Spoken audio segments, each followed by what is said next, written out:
Kwa jina la Baba na la Mwana na la Roho Mtakatifu, amina. Karibu ndugu msikilizaji katika masomo na tafakari yetu Dominika ya leo, ikiwa ni sherehe ya Utatu Mtakatifu, yani Mungu Baba, Mwana na Roho Mtakatifu. Tuombe ili kupitia kwa sherehe hii ya leo tukazidi kuimarika na kubwa zaidi tukaweze kuwa na imani na Utatu Mtakatifu katika Ukristo wetu. Somo la kwanza siku ya leo, somo la kwanza ni kitabu cha Mithali, mlango wa 8 mstari wa 22 hadi 31. Zaburi ya kuitikizana ni Zaburi 8. Masomo haya tasomewa na John Paul Wafula kutoka parokia ya Our Lady Queen of Peace Lumakanda, Jimbo Katoliki la Kakamega. Somo katika kitabu cha Mithali. Hekima ya Mungu asema hivi: Bwana ameniumba tangu mwanzo wa njia zake, malimbuko ya kazi zake alizozifanya tangu asili. Tangu wakati wa kale nimeumbwa, tangu mwanzo, kabla ya dunia kuwapo, kabla vilindi havija kuwapo nalizaliwa, kabla ya chemichemi zenye kujaa maji, kabla milima haijawekwa imara, na kabla ya vilima nilikuwa nimezaliwa. Kabla Mungu hajaumba nchi wala mashamba wala udongo wa kwanza wa dunia, alipoziweka mbingu nilikuwapo. Alipopiga mstari kuzungukia bahari kuu, alipoweka imara mawingu mahali pa juu, na kukaza chemchemi za bahari mahali pake, alipoiwekea bahari mipaka yake, yaani maji yasipite ukingo wake, aliposimika msingi ya dunia, hapo nilikuwa kama fundi wa kazi pamoja naye. Siku kwa siku nikawa furaha yake, nikicheza mbele yake wakati wote, nikicheza juu ya uso wa dunia yake, na furaha yangu kuwa pamoja na mwanadamu. Neno la Bwana. Zaburi ya kuitikizana. Bwana, jinsi lilivyo tukufu jina lako duniani kote. Nalo somo la pili ni barua ya Mtakatifu Paulo kwa Warumi, mlango wa 5 mstari wa 1 hadi wa 5. Somo hili tasomewa na Rose Kirui kutoka parokia ya Sacred Heart Cathedral, Jimbo Katoliki la Eldoret. Somo katika barua ya Mtakatifu Paulo kwa Warumi. Ndugu zangu, kwa kuwa tumekubaliwa uadilifu kwa nguvu ya imani, tuna amani na Mungu kwa njia ya Bwana wetu Yesu Kristo. Katika imani, huyo ametuwezesha kuingia hali ya neema tulio nayo sasa. Kwa sababu ya neema hiyo, twafurahia matumaini ya kushiriki utukufu wa Mungu. Lakini hatufurahii hayo tu, bali twafurahia vile vile mateso. Maana twajua kwamba mateso huleta subira. Subira huleta udhabiti, na udhabiti huleta matumaini. Lakini matumaini hayadanganyi, kwa maana upendo wa Mungu umeenezwa mioyoni mwetu na Roho Mtakatifu tuliyempokea. Neno la Bwana. Tumshukuru Mungu. Shangilio la Injili. Aleluya, aleluya. Atukuzwe Baba na Mwana na Roho Mtakatifu, Mungu aliyeko, aliyekuwako na anayekuja. Aleluya. Bwana awe nanyi. Somo la Injili takatifu ilivyoandikwa na Yohane. Yohane mlango wa 16 mstari wa 12 hadi 15. Wakati ule Yesu aliwaambia wafuasi wake, ninayo bado mengi ya kuambia, lakini sasa hamwezi kuyavumilia bado. Lakini atakapokuja yeye, Roho wa ukweli, atawaongoza katika ukweli wote, kwa maana hatasema yake mwenyewe, ila atakayesikia atayasema na kuwatangazia ninyi mambo yajayo. Yeye atanitukuza, kwa maana atatoa katika yaliyo yangu na kuwatangazia ninyi. Yote Baba alionayo ni yangu, kwa hiyo nalisema ya kuwa atatwaa katika yaliyo yangu na kuwatangazia ninyi. Injili ya Bwana. Sifa kwako, ewe Kristo. Karibu ndugu msikilizaji katika tafakari yetu Dominika ya leo katika sherehe hii ya Utatu Mtakatifu, yani Mungu Baba, Mwana na Roho Mtakatifu. Na basi leo hii ningependa tuweze kuzungumzia juu ya umoja na utenda kazi wa Utatu Mtakatifu. Wapendwa wa Mungu, ni vyema tuweze kujiuliza na uweze kupiga darubini katika maisha yako ya Ukristo, haswa Mkristo Mkatoliki, uweze kujiuliza ni nyakati gani sisi hutumia Utatu Mtakatifu. Je, ni sala zipi tunatumia Utatu Mtakatifu? Ni wakati gani tunatumia Utatu Mtakatifu? Nimekuwa nikijaribu kutafakari na kuangalia maisha yangu mimi kama Mkristo Mkatoliki.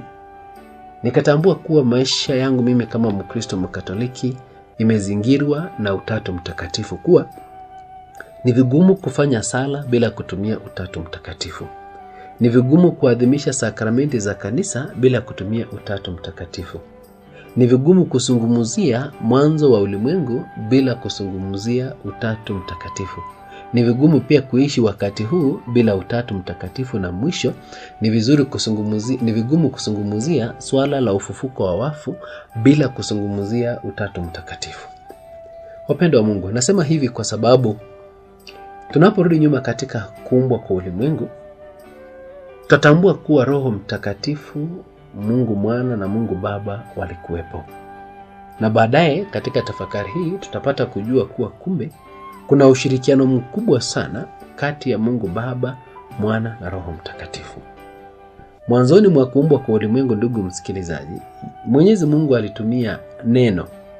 Na ndio maana anasema hapo mwanzo palikuwa na neno, naye neno alikuwa kwa Mungu, naye neno alikuwa Mungu.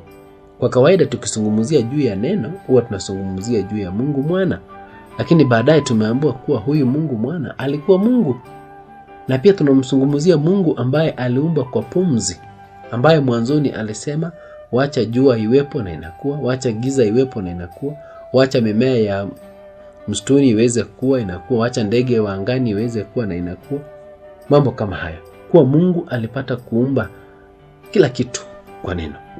Lakini ilipofika siku ya 6 kuumbwa kwa binadamu, kama mnakumbuka vizuri ndugu msikilizaji, ni kuwa Mwenyezi Mungu alisema katika kitabu cha Mwanzo mlango wa 1 mstari wa 26 kuwa sasa na tuumbe mtu kwa mfano wetu. Kiswahili hicho ukikielewa vizuri ndugu msikilizaji, ni kuwa kinasungumuzia wingi, na hakuna vile ambavyo kingesungumuziwa wingi bila kusungumuza juu ya Mungu Baba, Mwana na Roho Mtakatifu. Wapendwa wa Mungu, ni vizuri tuweze kujua kuwa kazi ya kuumbwa kwa ulimwengu, yale ambayo yamesimuliwa katika somo la kwanza kitabu cha Mithali, ni mambo ya kuumbwa kwa ulimwengu ambayo ndugu msikilizaji inasungumuzia Utatu Mtakatifu. Kwa Mungu Baba, Mwana na Roho Mtakatifu walishirikiana katika uumbaji wa binadamu, ambaye ndiye moja kati ya the special creations that God made.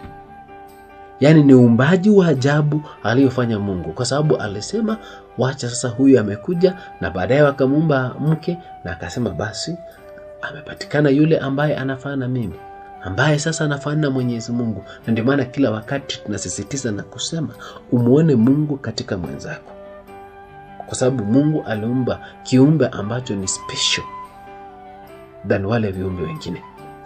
Wapendwa wa Mungu, nataka tuweze kuomba siku ya leo tunapotafakari juu ya Utatu Mtakatifu, tuweze kutambua kuwa mwanzo wa kuumbwa kwa ulimwengu Utatu Mtakatifu ulitumika. Wakati huu ndugu msikilizaji, ndio tuweze kuadhimisha sakramenti za kanisa, ndio tuweze kufanya sala, ndio tuweze kuimarisha maisha yetu ya sala hapa duniani. Lazima tuweze kushirikisha Utatu Mtakatifu. Kabla ya kuanza sala, unaanza na sala katika kufanya ishara ya msalaba, Utatu Mtakatifu. Unapofunga sala ndugu msikilizaji, Utatu Mtakatifu. Unapokuja kwenye sakramenti ya misa takatifu wakati wa konsekrasio, Utatu Mtakatifu.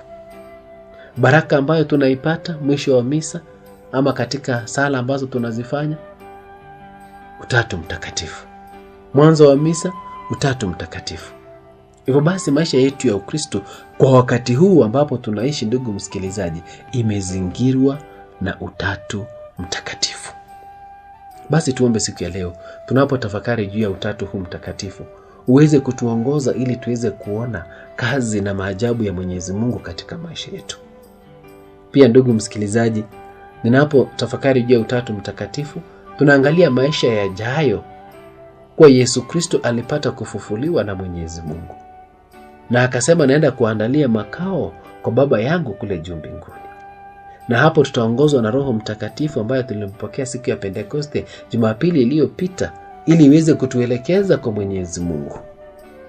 Ambapo tutakuwa na Mungu Baba, Mwana na Roho Mtakatifu, Mungu Mwana akiwa anahukumu, akiongozwa ama akiweza kusaidiwa na makabila 12, akihukumu makabila 12 ya Israeli.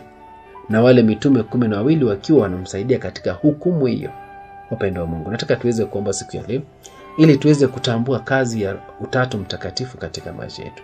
Kwa ufupi ndugu msikilizaji, Mungu Baba anaumba, Mungu Mwana anakomboa, Mungu Roho Mtakatifu anatakatifuza na kutuongoza, kutufundisha, kutusaidia ili tuweze kukumbuka yale yote ambayo Mwenyezi Mungu alikuwa amefundisha na tuweze kuyatekeleza. Mwisho kabisa ndugu msikilizaji, tunakuwa na swali ambayo tunauliza mara nyingi. Na huwa nauliza na nitawaulizieni pia siku hii ya leo. Kati ya Mungu Baba, Mwana na Roho Mtakatifu, ni nani aliye mkuu? Niliuliza wanafunzi wa shule ya msingi mwaka uliopita, wakaniambia kuwa Mungu Baba ndiye mkubwa, akifuatwa na Mungu Mwana, na anayemaliza pale ni Mungu Roho Mtakatifu. Lakini nataka nikufundishe na kueleza ndugu msikilizaji kuwa Mungu Baba, Mwana na Roho Mtakatifu wote ni sawa na wanafanya kazi kwa pamoja. Ni kama tu meko yako ambayo ina mawe 3. Ukitoa moja, sufuria haiwezi ikasimama. Lazima wafanye kazi kwa pamoja, kwa ushirikiano. Na ndio maana nimesema siku ya leo tunaongelea juu ya umoja wa Utatu Mtakatifu katika maisha yetu. Basi tuombe ili kupitia kwa tafakari hii Utatu huu Mtakatifu katika Ukristo wetu ukaweze kutuelekeza ili tukaweze kumjua Mungu na tukaweze kutenda anayestahili machoni pake Mwenyezi Mungu leo na hata siku zote za maisha yetu. Atukuzwe Baba na Mwana na Roho Mtakatifu, kama mwanzo na sasa na siku zote na milele. Amina. Tuombe. Mungu Baba, kwa kumpeleka ulimwenguni neno wa ukweli na Roho wa utakatifuzo, uliwafumbulia wanadamu fumbo lako la ajabu. Utujalie ili katika kuungama imani ya kweli tuutambue utukufu wa Utatu Mtakatifu wa milele na tukuabudu umoja wake katika enzi ya fahari yake. Na tunaomba hayo kwa njia ya Kristo Bwana wetu. Amina. Bwana awe nanyi na wabariki Mungu Mwenyezi, Baba na Mwana na Roho Mtakatifu. Amina.